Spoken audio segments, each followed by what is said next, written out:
समस्त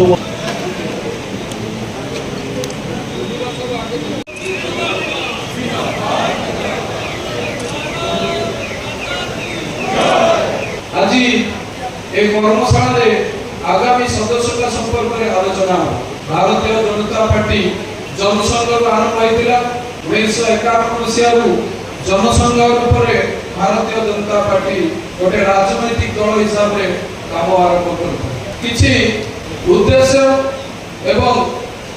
विचारधारा नहीं पार्टी गठित होता ए पार्टी जो विचारधारा नहीं गठित होता आज पर्यंत से विचारधारा छाड़ी आग को छाड़ ना जातीयतावाद एवं एकात्म मानववाद अंत्योदय यही सब नीति आधारित ए दल गठन होता 1977 मसीह जनसंघ जनता पार्टी रे विलय है एवं जनता पार्टी सरकार रे सामिल होकर जनता पार्टी सरकार रे सामिल है केंद्र 1980 मसीह सरकार भागी गला एवं सेतबेले जनसंघ रहिला नहीं एवं भारतीय जनता पार्टी रो प्रतिष्ठा है एप्रिल 6 तारीख 1980 मसीह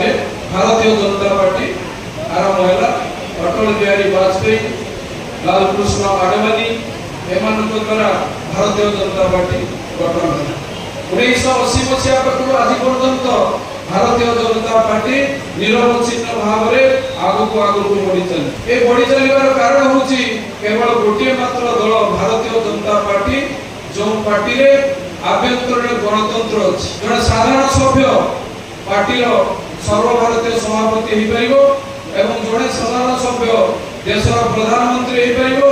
राज्यर मुख्यमंत्री हेई परिबो राष्ट्रपति भी हेई परिबो ए उदाहरण हम आखि सामने अछि आपण माने आज एठी बसिचंती आपण मान को भितर कि हम राज्यर मुख्यमंत्री हेई परिबो एठी एमपी हेई परिबो एमएलए हेई परिबो एवं जे कोनसी जगह को मते जाई परिबो राज्य सरकार रे मंत्री हेई परिबो केवल एही दल रे एटा संभव आपण माने जानिचंती बिजू जनता दल गठन होला पाखु आज पर्यंत केवल जड़े सभापति अच्छे राज्य में आग को भी रही से मृत्यु पर्यंत सभापति रही हटई पारे ना